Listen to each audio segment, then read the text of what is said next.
ठीक बा, हम बाद में बात करें तेरा से। भाई शुभम,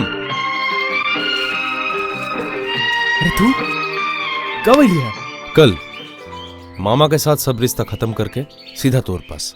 तू तो बोले रही कि कलकत्ता में तू लोग के बिजनेस घर सब बा, सब कुछ छोड़ के चले लीस। केकरा के देके आ गेलीस? अपन मामा के बचपन में बाबूजी के हिरा देनी। हमार माई जीते जी ही अपन संपत्ति से बेदखल हो गई। धन संपत्ति के लिए हम लड़ाई करम। युग में जिए खातिर कभी कभी अपना लोग से भी लड़ाई करे के पड़ेला। वो सब छोड़, रिजल्ट ना निकल ना, लगा था 2 साल का रिजल्ट एक ही बार निकली। रमा के का हाल बा? तू लोग कब शादी करबे? अरे रोक रोक, पहले रिजल्ट तो निकले दे। रमा के बहुत इच्छा बा कि हम पीएचडी करी। दूर, इतना पढ़े से आंख खराब हो जाई, बाल सफेद हो जाई। अरे बुढ़ा बुढ़ी के प्यार का अच्छा लगेला। रमा के जिद तो तू जाना तारिस। सबसे पहले रमा अपना पापा के खोजे चाहता रही, जवाब लेवे चाहता रही कि काहे वो अपना परिवार के छोड़ के चल गए रहना। हम जाके रमा से बात करम। ये सब इतना जल्दी ना होला, दोनों कोई के आमना सामना बैठ के बात करे के पड़ेला। अरे बाबा, जब ओकरा से भेंट हुई तब तो आमने सामने बात हुई। मौसी जी तो ओकरे पापा के बारे में रमा से कुछ भी बोले नहीं चाहत। तोर घर के का खबर बा? सप्तम एडवर्ट का बोलत हुआ? सोमा, सोमा, का बात बा बाबूजी, इतना चिल्लात काहे बड़ा? सोमा घरे नहीं खे? घरे रही तक हम रास्ता में चिल्लैती। अपन बहन पे ध्यान न रखे सकेला।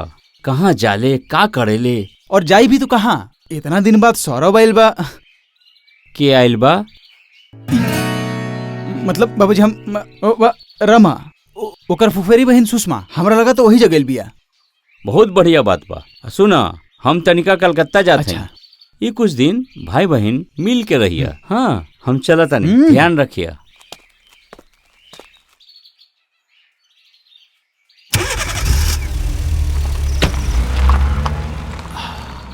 बहुत मजा आई। अब सोमा कुछ दिन सौरभ के साथ थोड़ा सा टाइम बिता ली और हम रमा के साथ।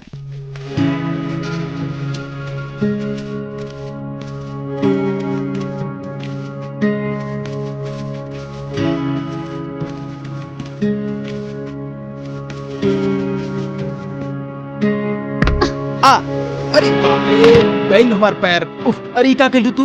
उफ, हमके गुस्सा दिलाए की सजा देनी। अच्छा, एको बात बतावा, ये कौन मारा हो, जूडो या कराटे? जुड़ाटे, जूडो प्लस कराटे। जुड़ाटे? अच्छा, हमार गलती का बा? हम का जान सकता नहीं कि हमार का गलती बा? एगो खूबसूरत लड़की के इतना इंतजार करवैला। अच्छा, तो शादी के समय का हुई? का हुई? शरीफ घर के लड़का के आधा घंटा तक मंडप के बीच में खड़ा ना करबू तो? सच में शादी के दिन लड़का लोग बेवकूफ लगेला। हम ना लगे। काहे? हम तो दूसरा स्टाइल में ही शादी करें। धत, शादी में कौन दूसरा स्टाइल होला? कैसन स्टाइल? हाँ, मान लो हम एंटनी फिरंगी बन के तारा लिए एक सुरीला गाना गायम और तारा का बुलाएं। बढ़िया। मॉडर्न एंटनी बने के शौक या गिटार बजा के 1000 बार टिंग टिंग टिंग टिंग।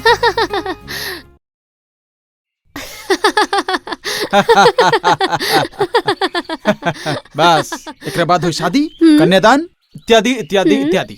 अच्छा रमा, तहार कन्यादान की करी? ऐसन स्टाइल के शादी में कन्यादान ना हुई। ना ना, सप्तम एडवर्ड, मतलब हमारे बाबूजी के तो तू जानत नहीं खू। बाबूजी खातिर तो रीति रिवाज मान ही के पड़ी। ठीक बा, हमर माई करी। बाबूजी के जीते भरे माई कैसे कन्यादान कर सकत रही? तब फिर शादी ना हुई। ई देखा, अरे गजब बात करता रू, तू मजाक भी ना समझलू। ऐसन मजाक हमके पसंद नहीं के शुभम। अधिकार, हर त्योहार पे बाबूजी के अधिकार। अगर कोई बाप अपन बेटी और पत्नी के मौत के मुंह में ढकेल के चल जाए तो भी हर एक त्योहार में बाप के अधिकार बाकी रहेला। और जौन माई अपन पूरा जिंदगी कुर्बान करके अपन मासूम बेटी के पाल पोस के इतना बड़ा कैले है, ओके जिंदगी दिले है, ओकर कोनो अधिकार नहीं है। अच्छा सुना, तू अपन पापा के पूरा सच बात बता दिया। बोलिया हमार जिंदगी में हमार माँ ही सब कुछ है। अगर तोहर बाबूजी के ये सब मंजूर हुई तो ही तू हमनी के शादी के सपना देखिए।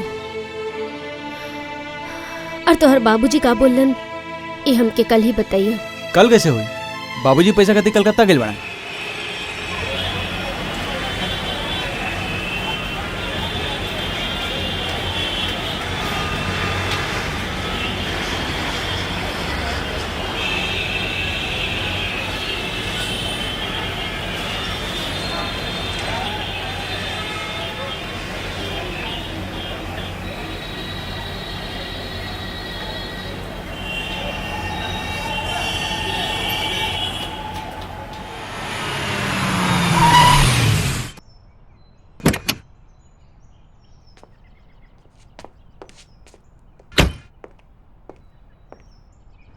है ला भाई। ना ना ना ना ना, दलील बंधक रख के तारा पैसा लेवे के जरूरत नहीं है।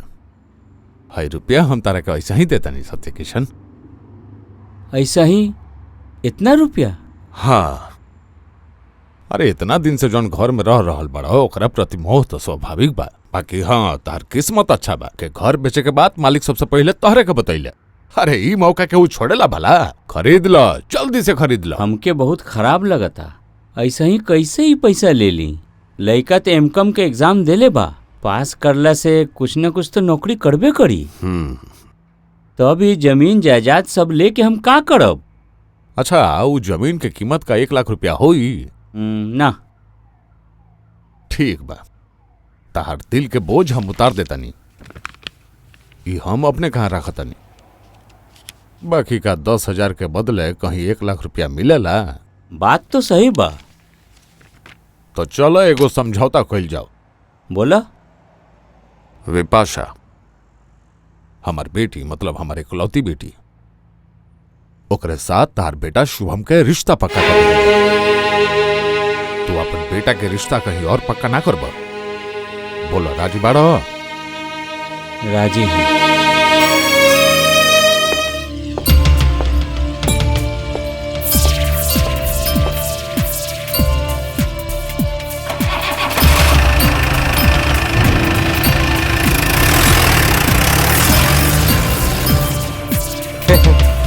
हमार साहेब, कल हमार साहेब के किस्मत फूटी।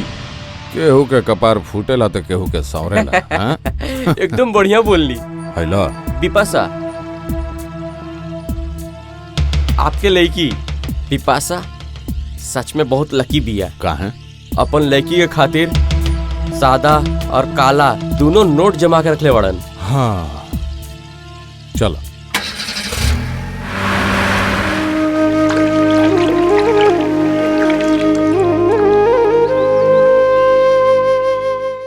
अरे देखा ना, देखा ना, हमार देखी ना। अरे एक अरे बार हमार देखला। देखना। ए देखा अरे देखा देखा ना, हमार एक देखा बार प्लीज प्लीज अरे प्लीज देखा, हमार हमार देखा देखना, हमार देखा देखा हमार एक बार हमार नहीं, नहीं, देखना। नहीं, नहीं। हमार नंबर एक बार देखी ना।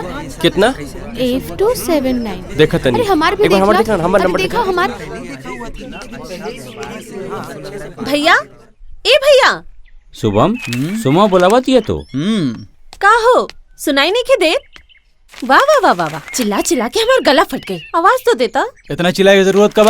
तेरा पता नहीं है कि हम बाबूजी के साथ बैठ के पेपर पढ़े नहीं? पेपर पढ़े नहीं और पेपर में ना देखला रिजल्ट निकल गइल बा। हाँ? तू एमकॉम में फर्स्ट आइल हुआ। अब की बार दोनों के ही फर्स्ट क्लास मिलल, हमके और शुभम के। अच्छा, एमए और एमकॉम दोनों के रिजल्ट निकल गई? हाँ, हम एमए और शुभम एमकॉम। आज अगर वो आदमी हमनी के साथ रहतन, कितना खुशी मिलत उनके। बाबूजी के बारे में बोलत हो? हाँ, वो जहाँ भी रहीहन खुश रहीहन, ठीक से रहीहन। उनकर बारे में तू क्या सोचत हो? ऊ का तोहर बारे में सोचलन, हमार बारे में सोचलन? तोहार बारे में का सोची हन, तोके तो भूल गईलन। तू तो 1 साल के रहलू, तभी हम घर छोड़ के चल आईनी। तू जाने लू बाबूजी कहाँ बड़न? हाँ जाने ली। जाने लू? चलो ना बाबूजी के पास, हम जाके पूछम काहे वो तोहर साथ ऐसे कैलन। दोस्त लोग का बोलेला जाने लू? बोलेला हम बहुत जिद्दी हैं। उ लोग तो हमर माई के ना देखले बा, अगर देखले रहत तो पता चलत कि हमके ये जीत कहाँ से मिलल बा। अपन माई से मिलल बा। शुभम, ऐसे ही तू और पास होते रहो और हम लोग पेट भर के खाना खाए। खिलावल तो कोनो बड़ बात नहीं खे, बाकी बाप के पैसा से ना खिला के खुद इनकम करके खिलावा। मिठाई ना खाइबा? खाला। बाबूजी के बात सुन के तो मुंह ऐसे ही तीता हो जाई। मुंह तीता ना होके ऐसन कौनो काम कर, तोहर खातिर हम बहुत उधार कैले हैं। अगर तू सब उधार चुका देबा तो हम खुशी होखब। हिसाब तो बढ़िया बा। जन्म के बाद से ही मुर्गी नियन पाल पोस के बड़ा करल जाला, कहे कि वो मुर्गी बड़ा होके अंडा दी और वो अंडा बेच के पूरा जिंदगी चल जाई। बढ़िया, बहुत अच्छा हिसाब बा।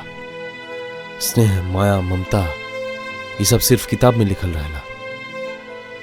स्नेह कीने के पड़ेला, प्यार बेचे के पड़ेला, और ममता हिरा गइल बा। Fine, very fine.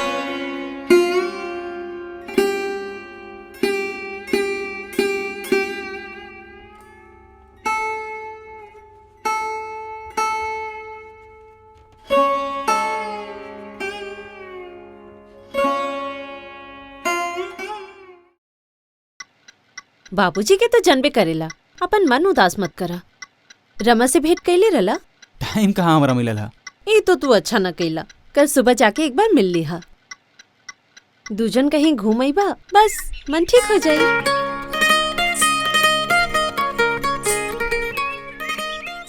शुभम, हाँ? जीप में बैठ के घूरे जेबा? जीप भाड़ा पे लेके कहाँ जेबू? जहाँ जाके पेट्रोल खत्म हो जाई, ओकरा बाद फिर पेट्रोल भरब, ओकर बाद घरे आ जाएम। हमके पता बा ट्यूशन के पैसा तो हर जेब में बा। प्लीज चलो ना। ठीक बाबे, बाबूजी अगर पूछें तो बोल देम कि रमा छीन ले रसी।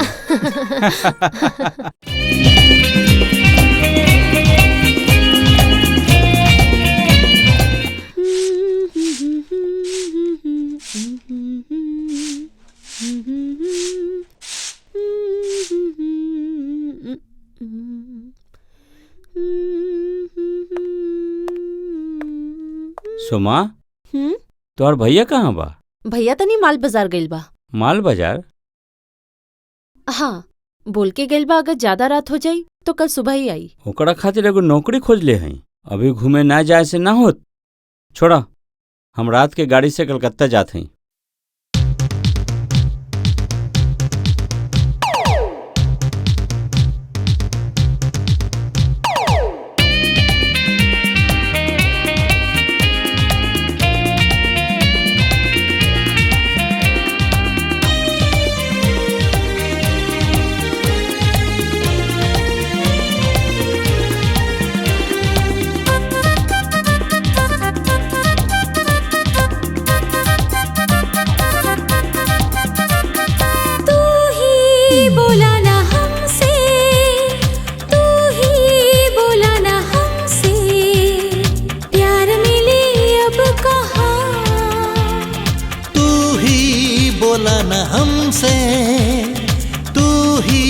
बोला न हमसे प्यार मिली अब कहाँ।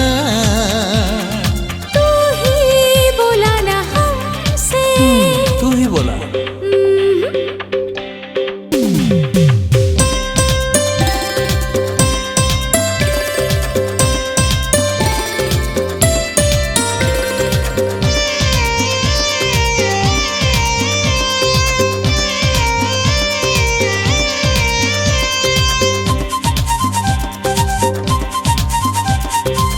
आसमां में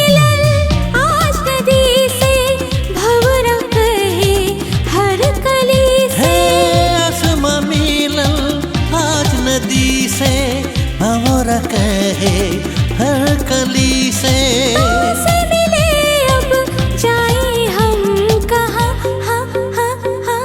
तू ही बोला न हमसे, तू ही बोला न हमसे, प्यार मिली अब कहाँ।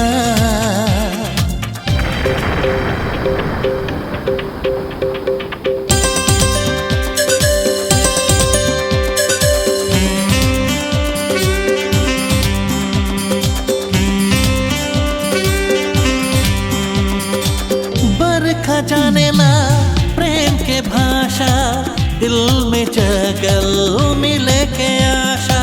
बरखा जाने ला प्रेम की भाषा, दिल में जगल मिले के आशा। है तो से मिले अब जाए हम कहाँ।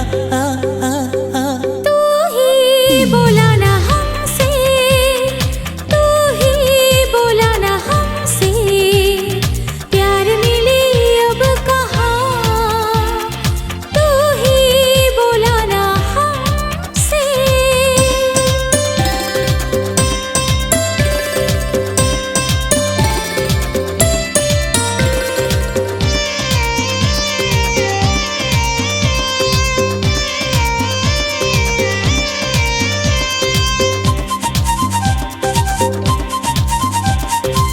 जाना दूर तू कहीं हमसे, दिलवा जोड़ा दिलवा से मिलके। है जाना दूर तू कहीं हमसे, दिलवा जोड़ा दिलवा से मिलके।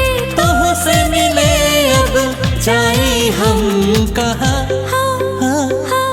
तू ही बोला न हमसे, तू ही बोला ना हमसे, प्यार मिली अब कहाँ। तू ही बोला ना हमसे, तू ही बोला न हमसे, प्यार मिली अब कहाँ। तू ही बोला न हमसे। ओ, तू ही बोला ना हमसे। ना तू ही बोला न हमसे। ओ, तू ही बोला ना हमसे। हाँ तू ही बोला न हमसे।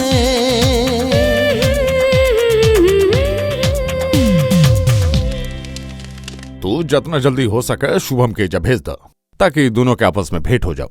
अब फिर ऑफिस के कामों तो सीखे के बा, मतलब 2 दिन के बाद तो उनकर के संभाले के पड़ी। बाबूजी तू भी ना, ऑफिस के काम कभी ना चलता। हाँ वो तो चलते बा। हमका ऑफिस ना जानी। तब तो अच्छा ही होखी बेटी, दोनों मिलके एक साथ काम करबू। ऐसे कि अच्छा काम करा था ये कंपटीशन होखी। हाँ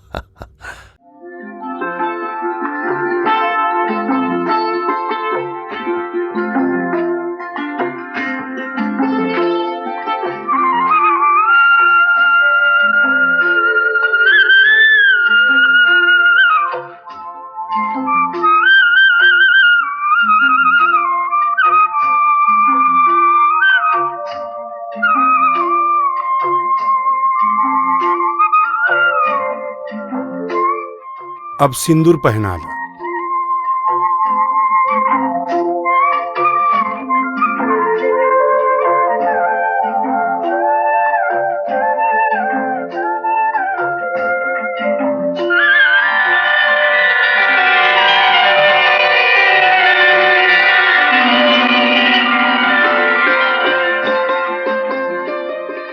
ओम मस्तु। अब तू लोग भगवान के आशीर्वाद लेके चल जा।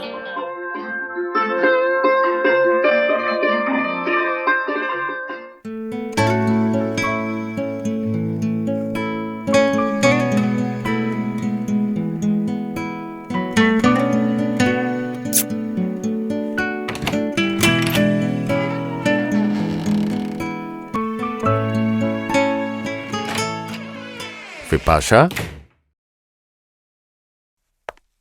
तब लड़का पसंद बा? ये फोटो ताके कहाँ से मिलल बाबूजी? सत्य किशन भेजले बड़ा। बाकी सत्य किशन फोटो तो भेज दिया है, बाकी जेकर फोटो है ओकरा के कहे ना भेजले। परेशान काहे होत हुआ? ठीक भेज दिहन। ना ना, हम कल ही उनकरा के फोन करतनी। एगो समझौता है बेटी, जेकरा सो मुकर निखन सकत।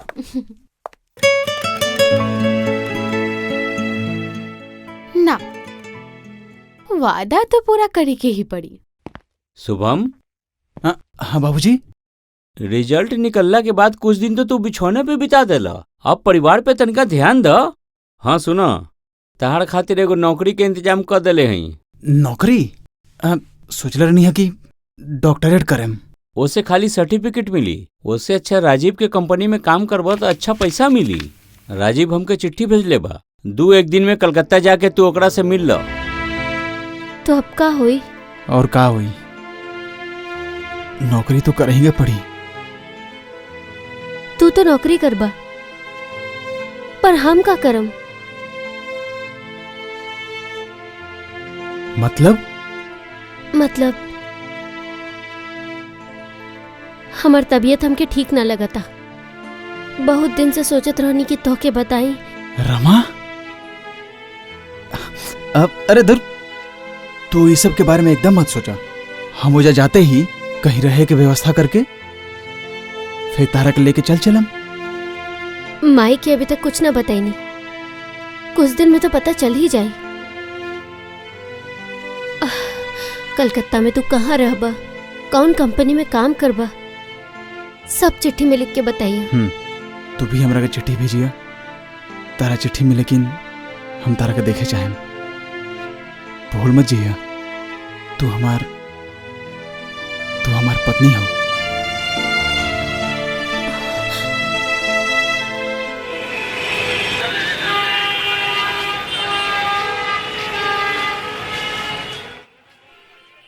का बात बा मनोज बाबू, ऑफिस नहीं खे का?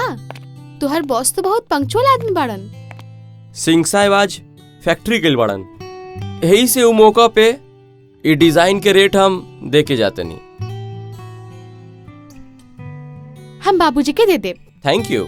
और ओकर साथे हमार हिस्सा भी। कहीं आपके नौकरी ना चल जाए मनोज बाबू। एमे नुकसान का बा, हमार तार केहू नहीं खे, अकेले आदमी इधर उधर घूमे जाम। ऐसन का परिवार बसाए के एकदम ही इच्छा नहीं खे? परिवार करे के इच्छा तो तू है ना मिटैलू। हाँ, हम का कहीं नहीं बतावा। बाबूजी ही तो सब गड़बड़ कर देलन। शादी तय करके हमार हुए वाला पति के लाके ऑफिस में बैठा देलन। वही तो हमने के कंपनी के मैनेजर बाड़न।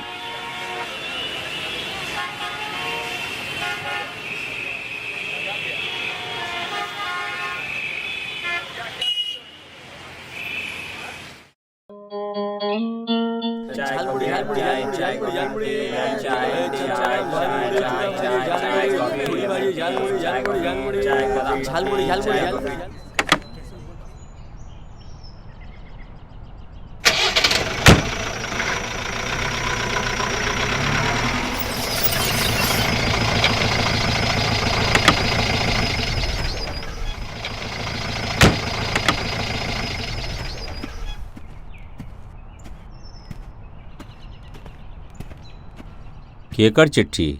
आपके लड़का के अपन पत्नी के लिख ले बा। हमार लड़का के शादी अभी नइखे भइल। ये आपके गलत फहमी बा। तो ये चिट्ठी लेके आप हियां का आयल बानी? अपन स्वार्थ के कारण। बिपाशा से हम प्यार करेनी, हम शादी करे चाहिला। हम ये चिट्ठी राजीव बाबू के पहुंचा देनी तो विश्वासे ना करी।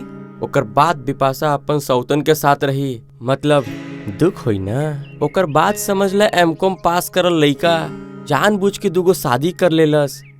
जेल तो होबे करी, कम से कम 5 साल तो भीतर रहबे करी। और कुछ बोले के बा? ना, जो बोले के रहे हम बोल देले बानी।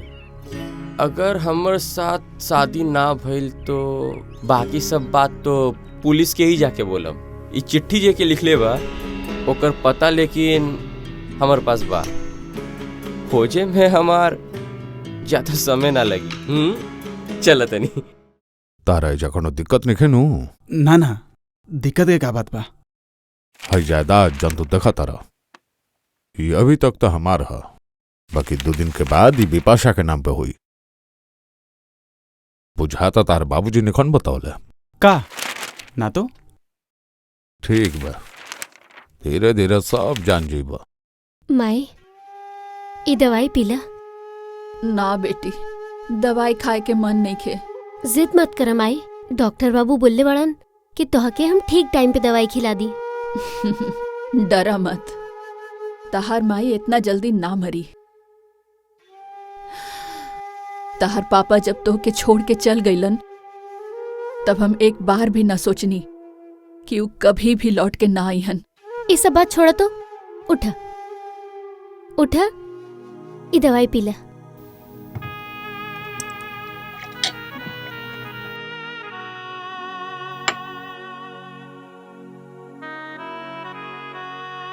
अच्छा माई, तू तो जाने लू बाबूजी अभी कहाँ बड़न।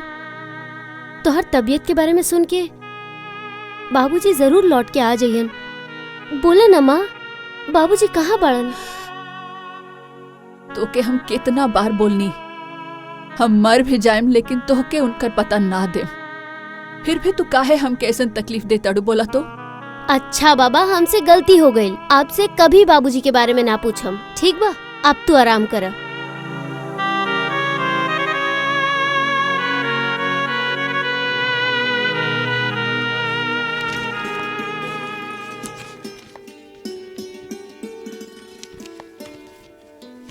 अच्छा, अब तू का लिखत हौ रमा? चिट्ठी लिखतनी, कमला फुआ के चिट्ठी लिखतनी। कलकत्ता में जो नौकरी के बारे में एप्लीकेशन देले बनी, ओकर इंटरव्यू कॉल आए से तो फुआ के पास ही रह के पड़ी। लेकिन वो तो तोहार सगी फुआ नहीं खी। तो का भइल बा, हम जानतनी ऊ हमर अपन फुआ ना बड़ी, फिर भी इतना साल हमनी के साथे रहत रहली और ऊ हमसे कितना प्यार करत रहली, ई तो तू जाने लू ना। हिया से जाए के वक्त फुआ कितना रोवत रहली। ठीक बा, तोहके जो अच्छा लगे तू करा। तू आराम से सुता, हम चिट्ठी पोस्ट करके अभी आवतनी। तो चलो एगो समझौता कइल जाओ। बोला। विपाशा हमार बेटी, मतलब हमारे इकलौती बेटी, ओकरे साथ तार बेटा शुभम के रिश्ता पक्का कर दिया जाओ। तू अपन बेटा के रिश्ता कहीं और पक्का ना करबा। आपके लड़का के अपन पत्नी के लिख लेबा। आपके लड़का के अपन पत्नी के लिख लेबा। आपके लड़का के अपन पत्नी के लिख लेबा। ये शादी के करे लेबा? पंडित। वो पंडित, अगर वो पंडित के हम ज्यादा पैसा देब तब वो हमार होके बोली कि शादी वो ना करे लेबा। एकर मतलब इस शादी के आप स्वीकार ना करत हनी। आज इतना दिन बाद काहे बोलनी? अगर ऐसा रहे तो पहले काहे न बोलनी?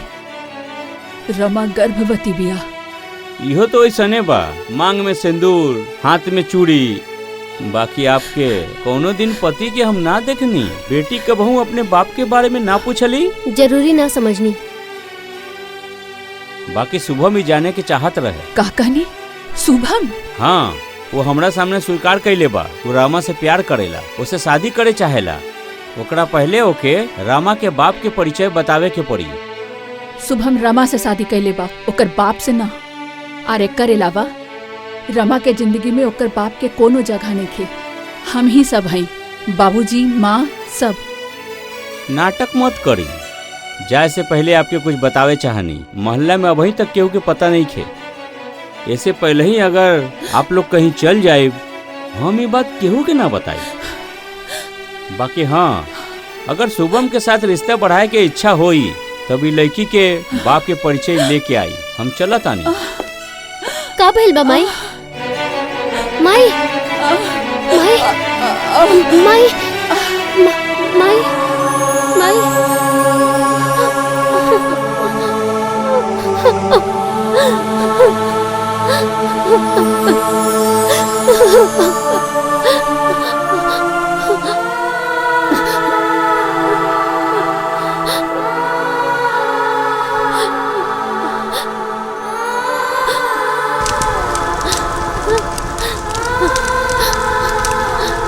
हम बहुत अकेला हो गए नी सोमा, हम बहुत अकेला हो गए नी।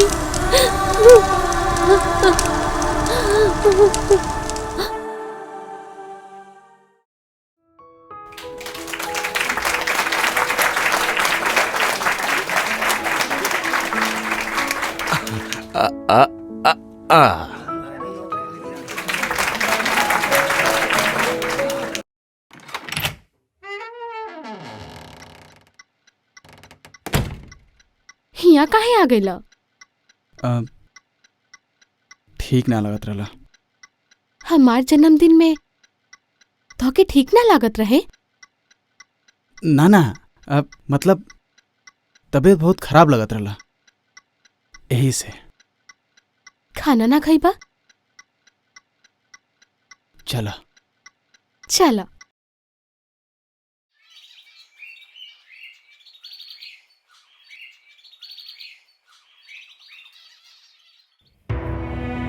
तू हमार कंपनी के मैनेजर हुआ तो के सब तरफ नजर रखे के चाहे। सोच सकेला 2 बार गोडाउन से माल चोरी हो गया। गवर्नमेंट के उतना बड़ा ऑर्डर हमनी के हाथ से निकल गए। हमके तो लगा था ऑफिस के ही कोई आदमी ये सब करा था। ठीक बा, हम ध्यान रखम सर।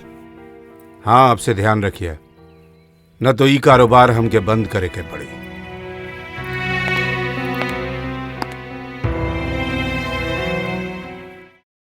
रमा, तू का सोचत हो?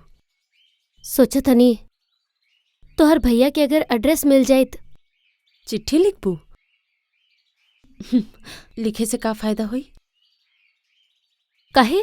भैया की शादी के बाद तय हो गइल हा। शादी तय हो गइल बा? हाँ। केकर साथे? भैया जौन कंपनी में नौकरी करेला उहे कंपनी के मालिक के लड़की के साथ। वो कंपनी के नाम और पता तो हमके लिख के देबू? देत है।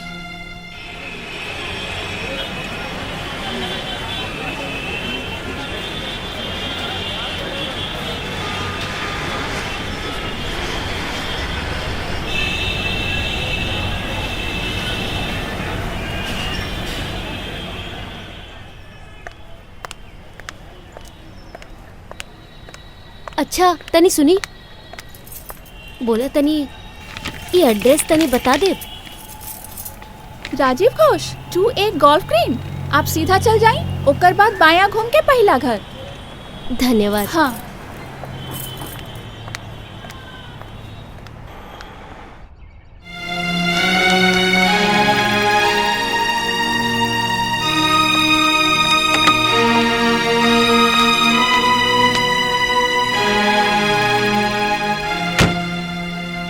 अचानक तू घूंघट का ओढ़ ललू? बहुत धूप लागत रहे। हाँ, चला।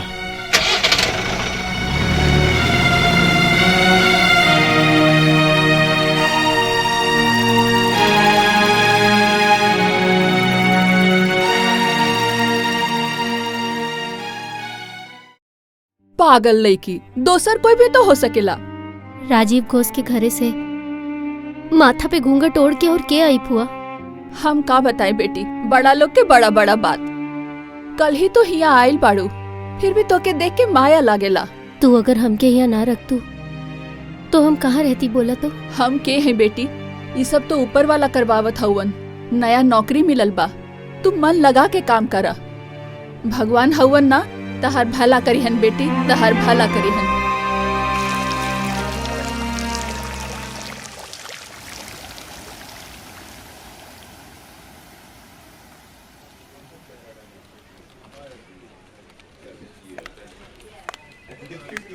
आप हमके बुलाई नहीं? हाँ, ऑफिस में आजकल सब बेकार बा। आपके अपॉइंटमेंट लेटर दे के काम करे बोलले बा, बाकी आपके एप्लीकेशन इनकम्प्लीट बा। इनकम्प्लीट?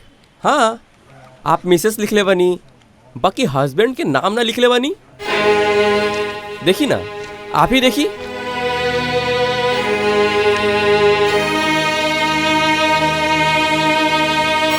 अलग रही नहीं तब पिताजी के नाम लिख दी।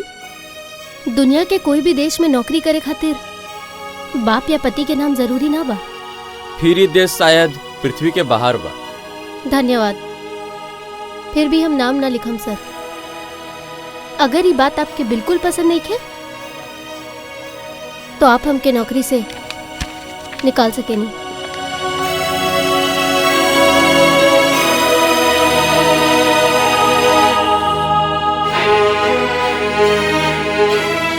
सुनी, एक बार हमारे चेम्बर में आई तो।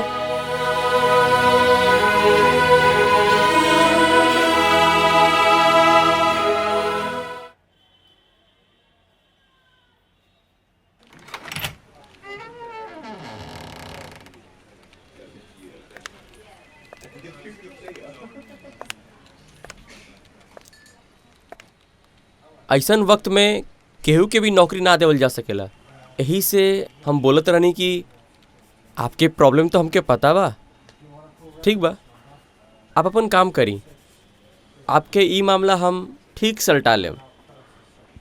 धन्यवाद। आपका भाई बा जितना जल्दी संभव हो सके। इतना जल्दबाजी काहे करत हुआ? कहीं बीबी ला जात हुआ का?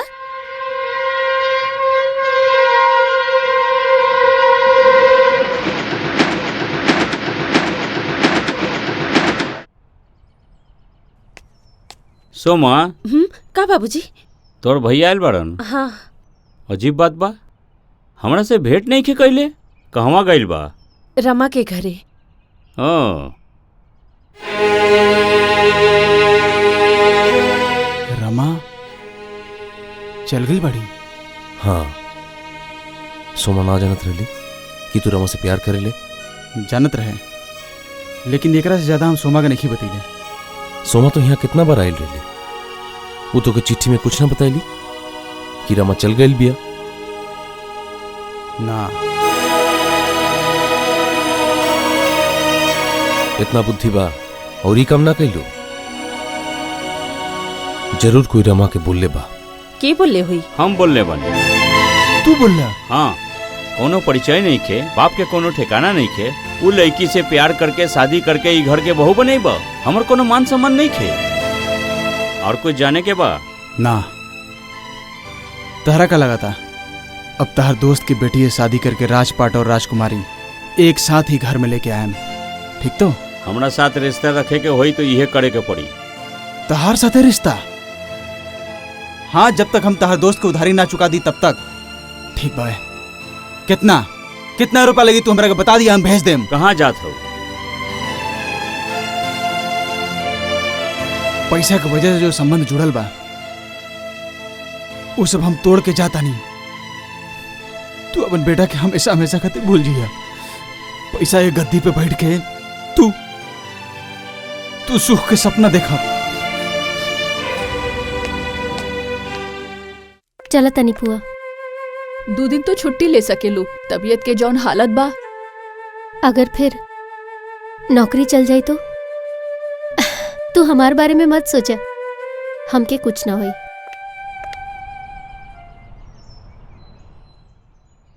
मनोज सुना, हम तार काम से बहुत खुश बनी। कल तो इतवार हो, एक खाली घूमत फिरत आ कहीं निखा जात। आज साथ ही लौट के पेमेंट बोले जी हो। Thank you. ये सब बात हम ना जानत रहनी। ये तो का बोलता रहा? तू कुछ ना जानत रहा? ना जानत रहनी। बाबूजी अगर हमरा शादी वाला बात बोले रहतन तो फिर हम नौकरी करे खातिर इस जगह पे कभी भी ना आई थी। पिछला महीना जब तू अपन बाबूजी के पास गए रहला, उता के कुछ ना बोलना? हम तार बाबूजी के पास जाई, उनकर से पता लगाई कि हमारे से झूठ काहे बोल रहे। बाबूजी झूठ ना बोल रहे, बाबूजी के पता ही न रहे। का पता ना रहे? कि हम शादीशुदा बनी, हमार मेहरारू बिया। और बाबूजी के मालूम ना रहे?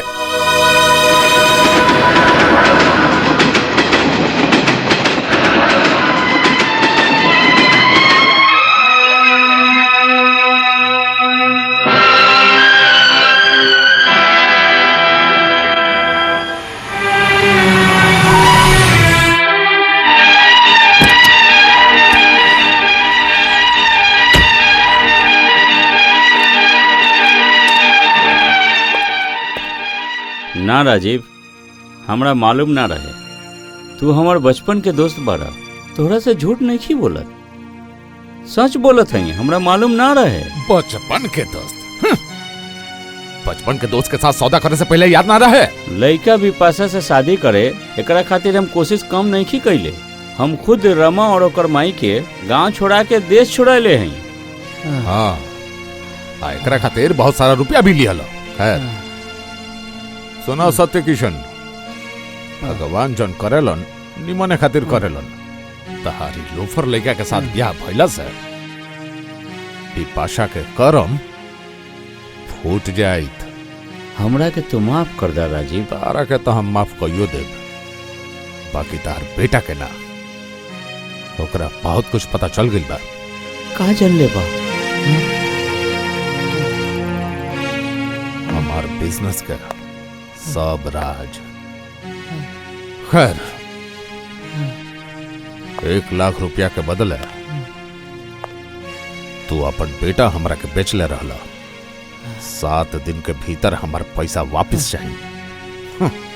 दोस्त ठीक नु? बहुत बढ़िया। दोस्ती के खातिर सुध माफ। बाकी 7 दिन के भीतर हमारा पैसा वापस चाहिए, याद रखिए। चलो तनी। सोमा, बाबूजी आखिर में मेहनत से बनायल घर के बेच देवे के पड़ी। जाता बेटी, तनिका सौरभ के बुला के लावता।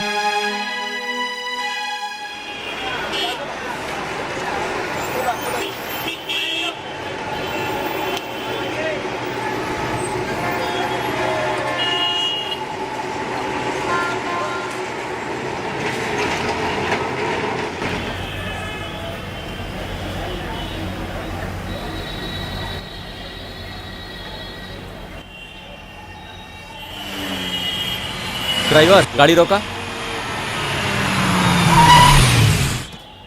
कहाँ? घरे जाते नी? हाँ। 2 घंटा आपके कौनो बस्ता मिली। खड़ा काहे बानी? अंदर आ जाई, हम आपके ड्रॉप कर देम।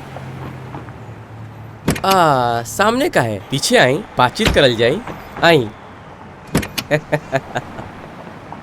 आई आई चला। कहाँ उतारे से सुविधा हुई? बस MG रोड में उतार देवे से हुई। गाड़ी रोकी। काहे? आपके समझ में नहीं क्या आवत? एगो लड़की पेट से रहे, यही खातिर हमसे शादी करे चाहत रहे, ना करे सकलस, ओके मरे पड़ल। ऑफिस में ही बात सबके पता बा। आप गाड़ी रोकी ना तो हम चिल्लाएम। चिल्लावा चिल्लावा, बाकी हम तार बच्चा के बाप बन सकीला अगर तू हमसे शादी कर बुता। जानवर। शादी के समय माला पहने के पड़ेला, हम तो के जूता के माला पहनाएम। मत रोआ, यह तो नियम बा। ऐसे ही तो अबला लड़कियन के ऊपर शैतान अत्याचार करेला। अबला? एकर बाद अगर वो ऐसा कुछ करे के कोशिश करी तब हम ओके अपन असली रूप दिखाएं।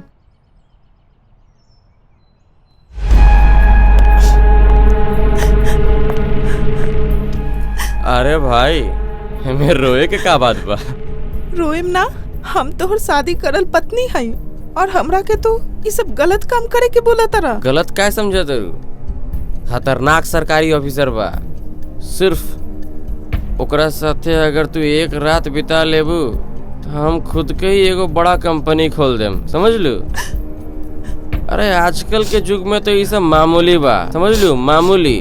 चला चला, रेडी हो जा, चला। ना कर सकब, कौनो हालत में हम ना करब। नौकरी छोड़ दे बा?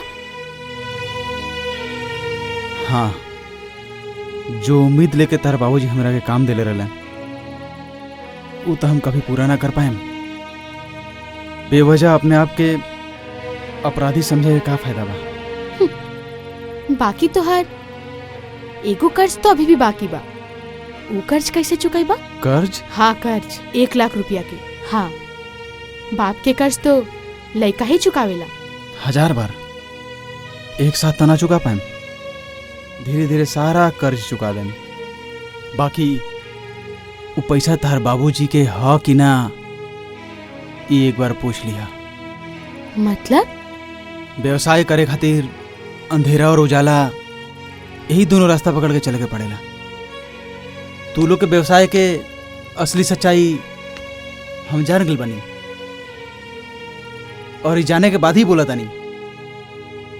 अगर वो पैसा के मांगे का अधिकार तार बाबूजी के बा तो फिर हम दे देम, जैसे भी हो सके। हमके सब बताइबा? ना, एकरा से अच्छा रही कि अपन बाबूजी से पूछ लिया। शुभम, तार ईमानदारी से हम बहुत खुश बनी। मतलब अगर तू चाहता तो जायदाद के लालच में बिपाशा से ब्याह कई के हमार खानदान की इज्जत माटी में मिला दिया था। बाकी तू ऐसा ना कइला। बाकी हम हो एहसान फरामोश ना है। आफ्टर ऑल तू हमार दोस्त का बेटा हुआ। तू अब बिपाशा हमार बिजनेस के जैसा संभालत रहला वैसे ही संभाल बोलो। और अंधेरा के रास्ता ना, उजाला की राह पकड़ के ही हमनी के काम हाँ। ओ बाय द वे, तहार मेहरारू कहाँ बड़ी? उनकरा के एजे ले आवो। मतलब अगर तू चाहो तो उनकरा के एजे रख सकत रहो। ठीक बा? चलो तनी।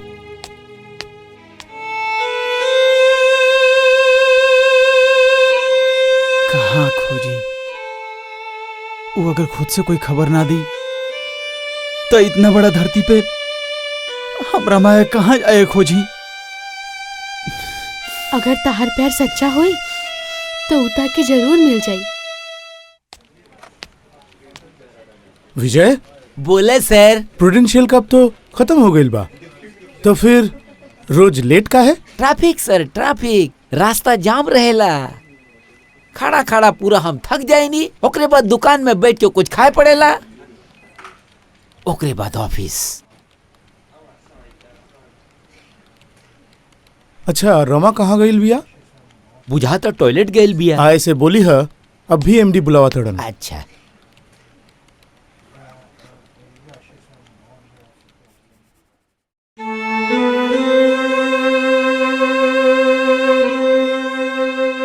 मिस्टर सेन, एक बार चेंबर में आई तो।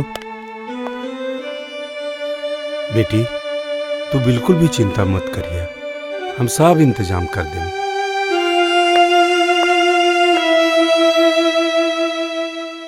कमला फुआ बोला,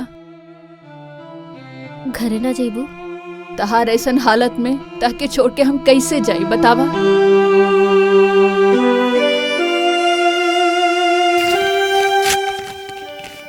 ये सब दवाई लाए के पड़ी। डॉक्टर साहब, अभी वो कैसन भी है? Pre mature. मतलब वो माई इधर भी रख सकेलन? तो फिर आप ओकर इंतजाम करी। ठीक बा। हम बिल्कुल अपन माई जैसन है। खाना के लेके झगड़ा भइल रहे यही खातिर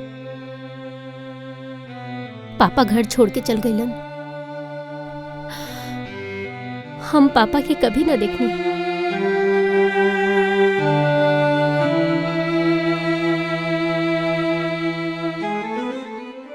हम भी तो यही माई के बेटी है। शुभम दूसरा शादी कर लेलस, हमार बारे में ना सोचलस। तकिया के नीचे ई तस्वीर रख दा। माई के आशीर्वाद रही तो तहके कौनो दिक्कत ना होई।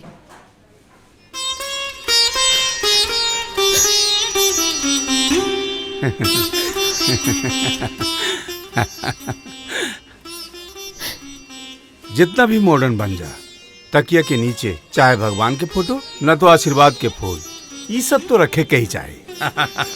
भगवान के फूल वो भी रमा रखी? तो फिर रमा के माई के तस्वीर देखी ना।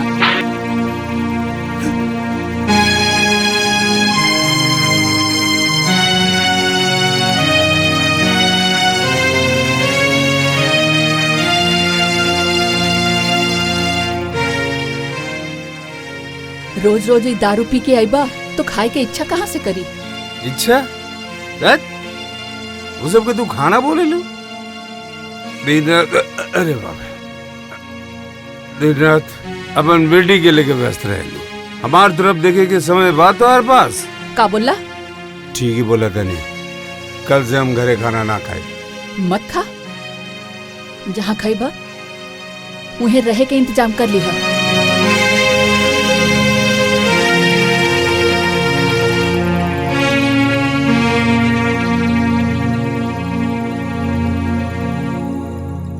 अरुणा,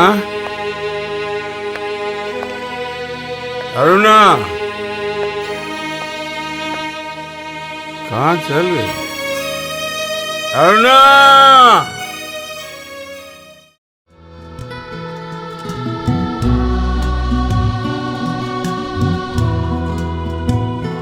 तुम्हारी माई कभी भी तोहर बाबूजी के नाम न बतैली। बतैले रहली, पवित्र सेन। तोहर कंपनी के मैनेजिंग डायरेक्टर के नाम का बा? पीके सेन।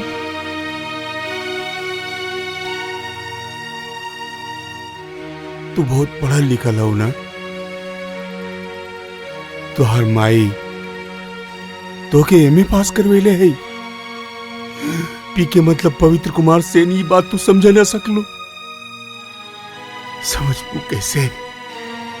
पीके मतलब तो एगो पियक्कड़, घटिया और ये एक नंबर के फालतू आदमी। पापा, तू हमार पापा हुआ? बेटी, पापा, बेटी, बेटी, पापा, बेटी, बेटी। का बेटा के भेजल पैसा तोहर बाबूजी लौटा दिलन? हाँ, बाबूजी के लगेला कि भैया जानबूझ के मुसीबत में डल ले बा। जानबूझ के कोई ऐसा काम करेला? तो तू लोग के परिवार कैसे चलता? हम और बाबूजी ट्यूशन पढ़ा के जौन पैसा पावेली उहे से। ये ठीक नहीं है। यह जीत करके हमार माँ एक दिन सब कुछ छोड़ के आ गई रही। तब वो अगर थोड़ा अपने आप का संभाले सकती तो फिर तब शायद आज हम तू लोग के साथ देवे सकती। साथ तो देते हुआ।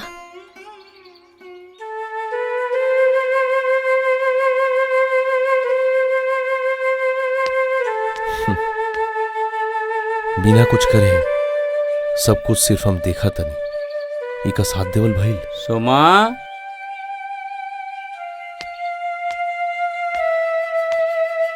ना 40-50 हजार से ज्यादा केहू दाम नहीं खे देत। केकर दाम? ई घर के तो अब बेचे ही के पड़ी। बाबूजी, अचानक घर का है बेचब? एगो अमदी से लइका बेचे खातिर पैसा उधार लेले रही, ओकरा के बेचे तो ना पैनी, पैसा तो वापस करे के पड़ी।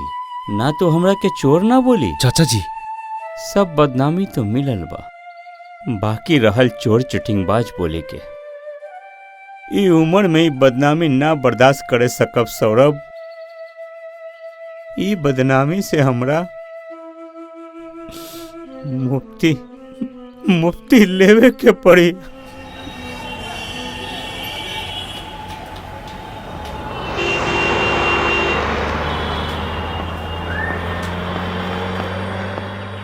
रमा, रमा, तोहर बेटा भइल बा।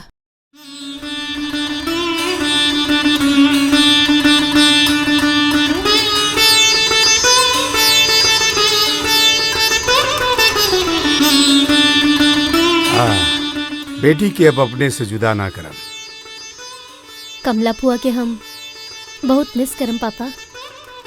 कमला भी जाई, कमला हमनी के साथे रही। हमार घर बहुत दिन तक खाली रहे, अब थोड़ा शोरगुल भी होई। जाने लू बेटी, मनोज दूसर कंपनी ज्वाइन के ले बा। कोयला के रंग हमेशा काला ही रहेला। हाँ, बात तो सही बा, सही बा। बाकी वैसे एगो घटिया इंसान खातिर ही तो ई हीरा के टुकड़ा हमके मिल गए। सुना, आज से कंपनी के सब जिम्मेदारी तुहार। हाँ, मैनेजिंग डायरेक्टर। हाँ,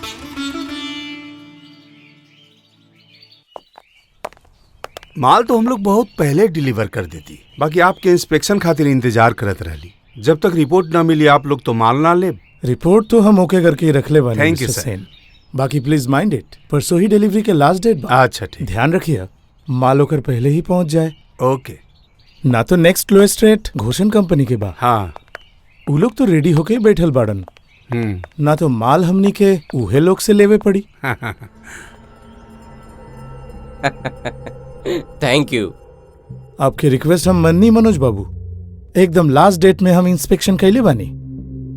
कल वो लोग आपके माल डिलीवरी ना दे सकी, काहे कि आज रात में ही वो लोग का गोडाउन खाली हो जाए। ओह, ऐसी। और वही माल परसों दिन घोष एंड कंपनी के ट्रक में आप लोग के पास पहुंच जाई with proper challan. Thank you. Thanks. Manoj सारा माल गोडाउन में भेज दले बा। लेकिन सर चालान, ऑर्डर स्लिप।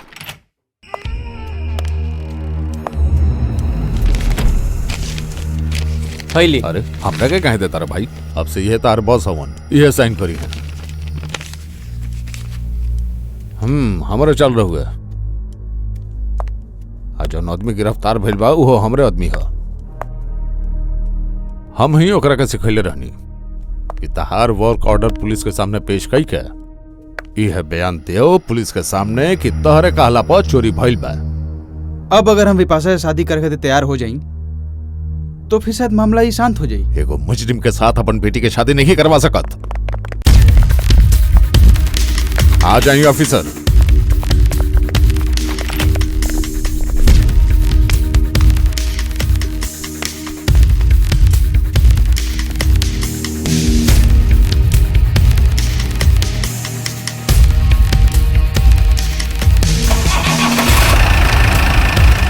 ड्राइवर फॉलो हिम।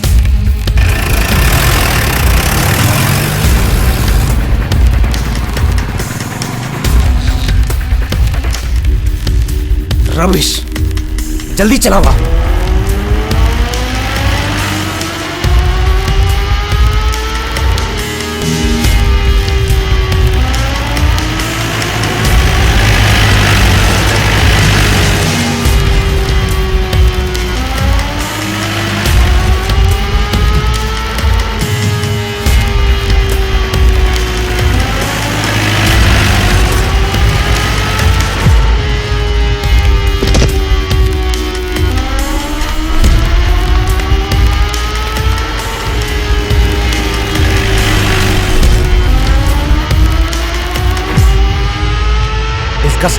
चला।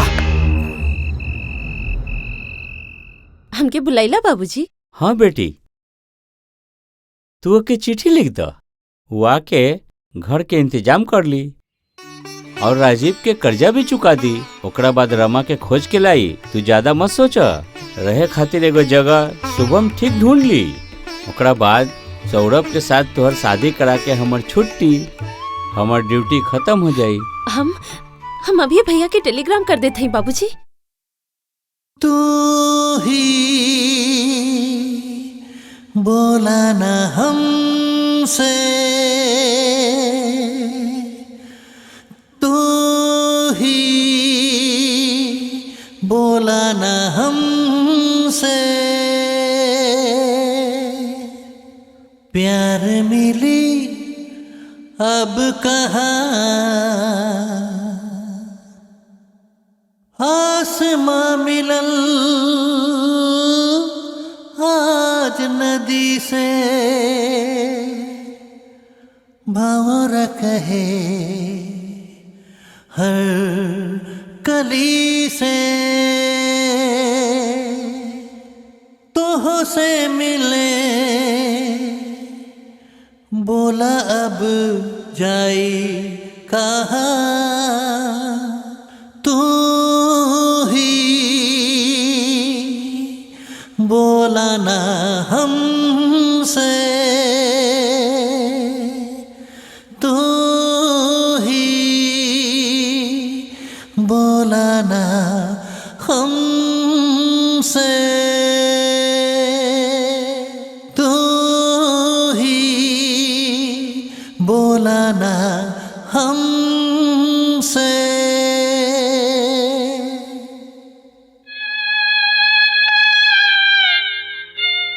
तब पास करे के बाद कहाँ जाइबा? कहाँ जाए? एजे रहम। तो मामा के कुछ न बतईबा? यमराज जीजा भगना कोई ना बा अपना, यही से का माई के संपत्ति वापस मिली।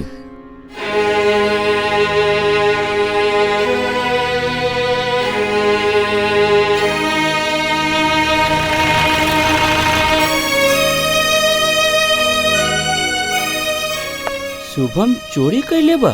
चोरी काहे? आपके कुछ ना बतेलस? ना, हम ओके घर से निकाल देले हैं। मुसीबत में पड़े से वैसन लइका सीधा अपने बाप के पास ही आवेला। वैसे ही हम आपके खबर देब। यस, हम ओकरा के पकड़ा देब। भागत फिरत नहीं चारों तरफ, कहीं आश्रय लेके छुप जाई शांति से, वो भी नहीं कर पावत। घरे ना जाके तू इजा काहे अइला? डर से। तू तो हमार कंपनी के मालिक के चिन्हे लेना, वो हमार घर पहचाना था, वो हमार घर पे पुलिस भेज दी। दरवाजा खोला, दरवाजा खोला सौरभ, दरवाजा खोला। का भइल? भैया के पकड़े खातिर पुलिस आइल रहल। भैया चोरी कैले बा। अब का हुई सौरभ? भैया कैसे चोर बन गए? मत रो, भैया तो इजा ना आए। फिर भी सोच के तकलीफ होता। भैया चोरी कैलस काहे खातिर? घरे जा, एगो चोर के खातिर रोके अपन समय बर्बाद मत करा। जा।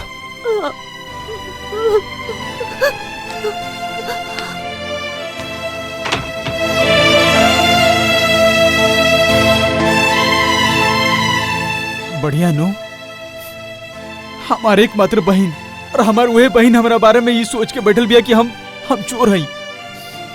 तो फिर बाबूजी के हालत कहा हो तो ही सोचा। तू ही केस लड़ा भाई? लड़ेम, कोर्ट में जाके सब कुछ सच सच बताएम जो भी भई रहे। ओकरा बाद भी हमरा जेल में जाए के पड़ी तो हम जाएम। सुना, हम लड़ाई में तहार साथे बानी। कंपनी के नाम कहा, मालिक के बा? राजीव घोष। का बोला? ओकर वकालत करे आइल बड़ा का? ना, वकालत तू लोग के सामने करल जाला जे न्याय विचार करेला। तू तो न्याय सब नदी में बहा देले बड़ा। और कुछ बोले के बा का तारा? और एगो बात, माई के संपत्ति तू कैसे अपन नाम पे हथिया ले बड़ा सबके पता बा। हम कभी तहरा से ना मांगनी, बाकी तो एगो चोर के वकालत करे आइल बड़ा? ना, एगो चोर के समझावे आइल बानी। कहीं तहार चलावल तीर तहारे सीने में न घुस जाए। बाबूजी, तो छुप छुप के का सुना तारू? इतिहास। इतिहास के मतलब अतीत। अतीत के पन्ना के वर्तमान में कोनो काम नहीं है। कभी कभी तो काम में आ ही जाला बाबूजी। तो वो इतिहास के जरा देवे के चाहिए।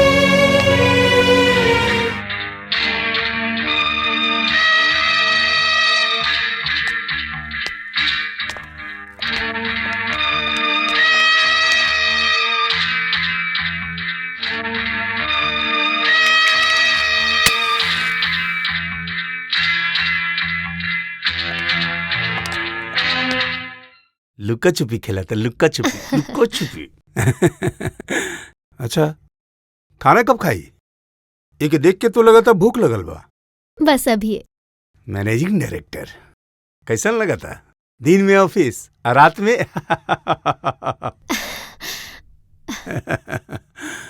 अभी ना साहब, उनकर बेटी फैक्ट्री जाई है। हमरा के एक बार भेंट करे था ना दरवान जी। चला। सुना, अगर एक बाप के परिचय ना देबू तब का बोला?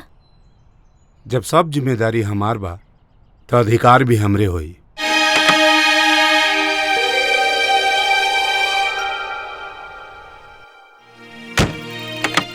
चलावा।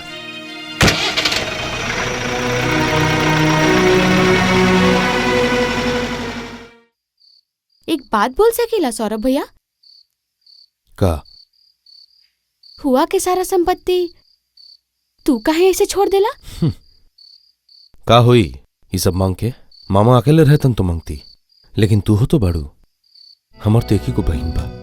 संपत्ति मांग के तारा के भिखारी बनाए? मान ला तार शादी में तारी बदनसीब भैया तोहफा में दे दिले बा। खाली एक ही को बिनती बा। का? शुभम के पापा से 1 लाख रुपया मत मंगिया। सोच लिया वो हमारे हिस्सा के रहे, हम ले लेनी। ठीक बा? सब तोहरा जैसन इतना अच्छा काहे ना होला? बोला भैया।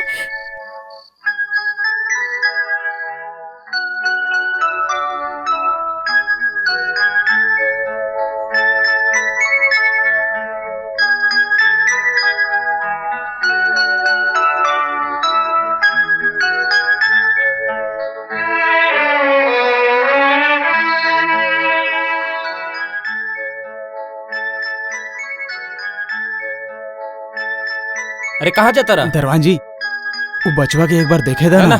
चला यहाँ से भागा, नहीं तो डंडा देखत बड़ा यहाँ पे लड़का चुराया आयल बड़ा। चला भागा भागा यहाँ से।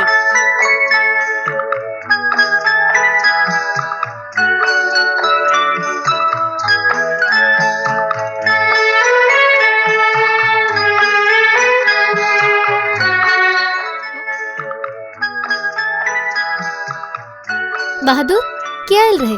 अरे कौनो बदमाश रहल दीदी। बाबू के बारे में पूछत रहे? हाँ, पैसा के धंधा से आयल रहल। आजकल सब आयला ना बच्चा चोरी करे खातिर। ओ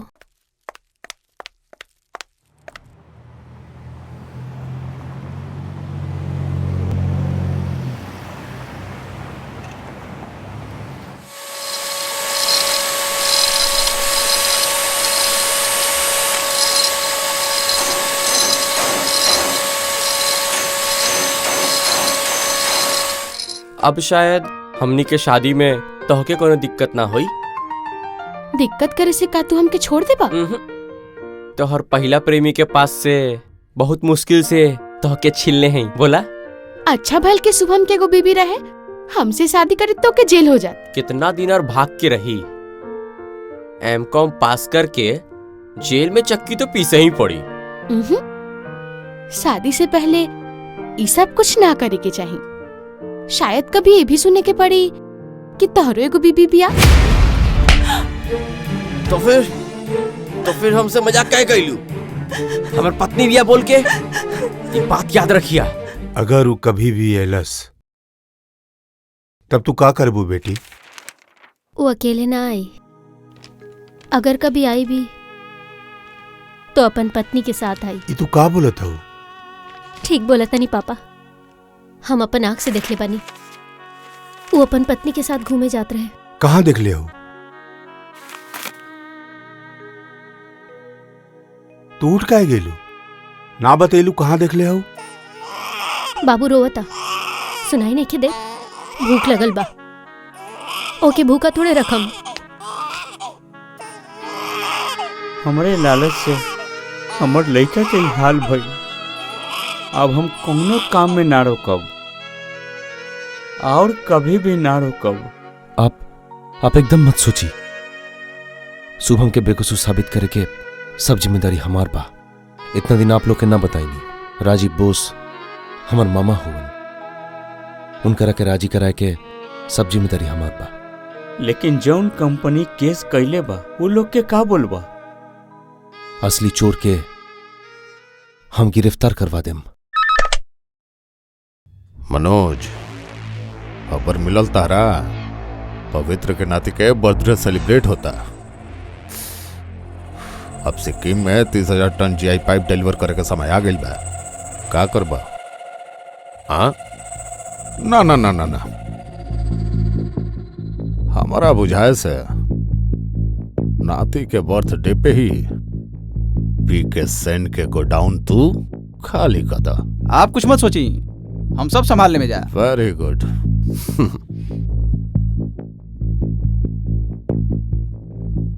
हमारा बुझाए से नाती के बर्थडे पे ही पी के सेंड के गोडाउन तू खाली कर दा।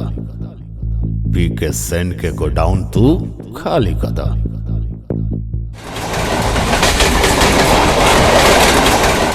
तो ठीक जाने लू, ये उनकर बेटी ना?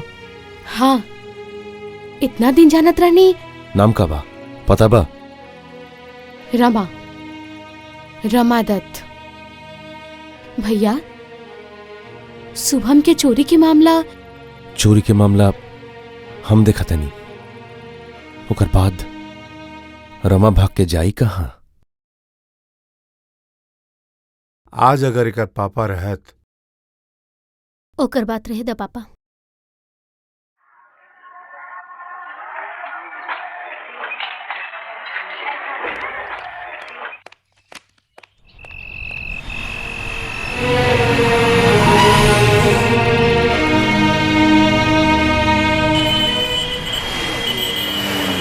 मामा कहाँ जाता रहा? ये सब काम तो खुद न करेलन। पवित्र सेन के नाती के जन्मदिन पर गईला हन। बात समझ में आवता ना? बाबूजी अगर खुद पार्टी में उपस्थित रहियन तब तो बाबूजी पे सखी ना जाई। ठीक बा, हम जाता नहीं, लेकिन मनोज उनकर इशारा में काम करा था, ई कैसे साबित करम? वो जिम्मेदारी हमार बा। तू जा। कहाँ? पीके सेन के गोडाउन में। और तू? Police station.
गोडाउन से माल चोरी होता है, इसे आपके क्या प्रॉब्लम बा? आप ही बोला तानी, एगो नागरिक के नाते हमके पुलिस के इन्फॉर्म ना करे के चाहिए। अगर हम कहे कि दोसर कोनो कारण बा, आप भी चोर के साथ मिलल बानी, पुलिस के गुमराह करके ऊ चोरन के काम आसान करत नहीं। तो फिर हमके साथ लेके चली। हमसे पूछताछ करके जो समय बर्बाद करता नहीं, ओमे शायद उ लोग के मदद ही हुई। ऐसे आप उ लोग के मदद करता नहीं, एमे आपके का फायदा बा? चुप रही, अब कैसे बात करत नहीं पता बा?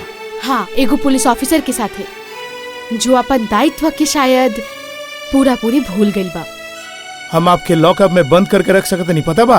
पता ना रहे, लेकिन अब पता चल गई। बाकी राजीव घोष के लड़के के लॉकअप में डाल के आप अपन मुसीबत खुद बुला ले। आप राजीव घोष के बेटी बानी? हाँ।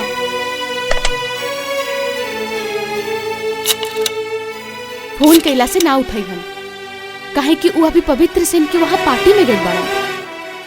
मिस्टर सेन के गोडाउन से ये माल चोरी करे था? मिस्टर राजीव घोष के गुंडा लोग। व्हाट? आप अपन पापा के नाम पे कंप्लेन करता नहीं? अभी जाई और गुंडा लोग के पकड़ी। हम पवित्र सेन के घर पे उनकर काला करतूत के सारा कागज आपके दे दे। यस सर। सुनी, मिस्टर चौधरी के अभी फोर्स लेके मिस्टर सेन के गोडाउन में रेड करे के बोली। ओके सर।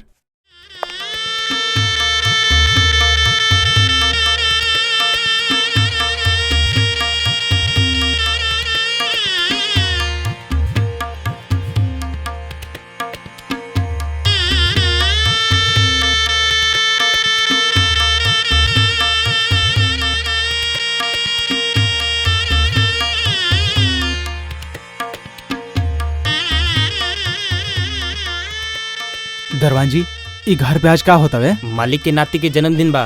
जा जा वहाँ जाके बैठा। अरे कंगाली लोग के बाद में खाना मिली, चला। सुनाई नहीं देत, चला चला उन लोग के साथ जाके बैठा, चला जा। सब कुछ रहे के बाद भी हम तो कंगाली ही बनी।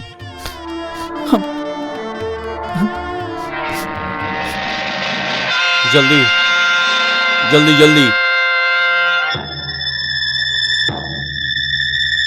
हम्म।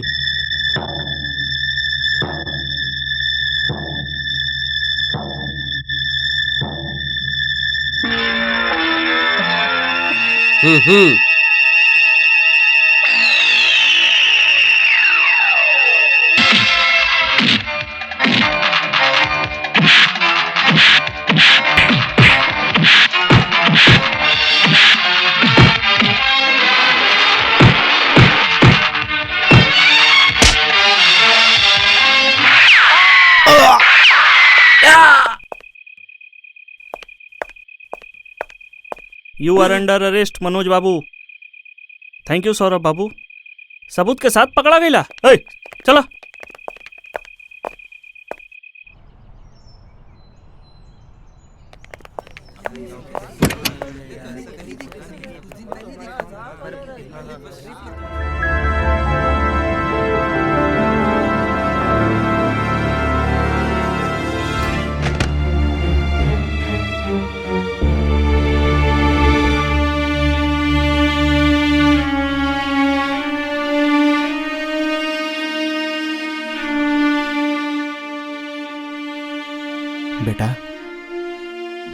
के अपन बाप के कलंक मिटा दिए।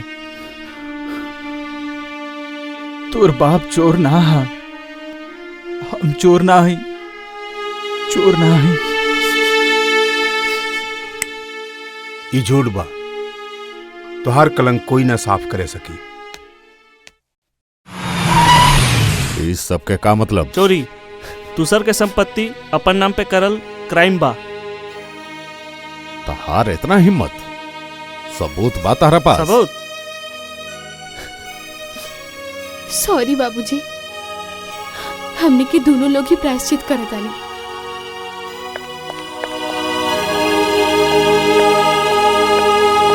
भैया हम अपन वादा पूरा कईनी। मनोज पकड़ा गईल बा। हम भी अपन वादा पूरा करनी। अब खाली एक ही को काम बचल बा। चलो चाचा जी, जब तक न हम बिपाशा के सब कुछ दे के दान पत्र रजिस्ट्री करता नहीं, उतना दिन बिपाशा हमारे घर में रही बेटा। हमारे एगो बेटी रहे, अब 2 गो बेटी हो जाए।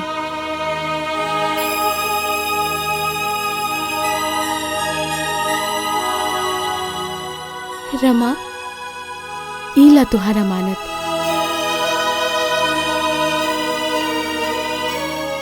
रमा,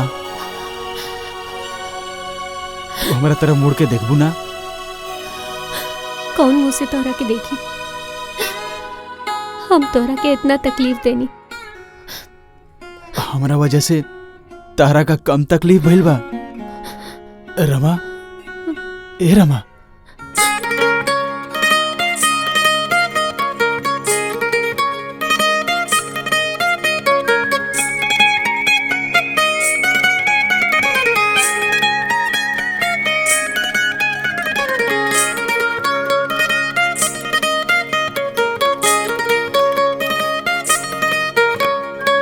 भाभी, बाबूजी आयल हवन। बेटी, हम तू लोग सबसे माफी मांगत हई। हम तू लोग के ले जाए खातिर आयल बानी बेटी। दा बेटी, अब सब अभिमान खत्म।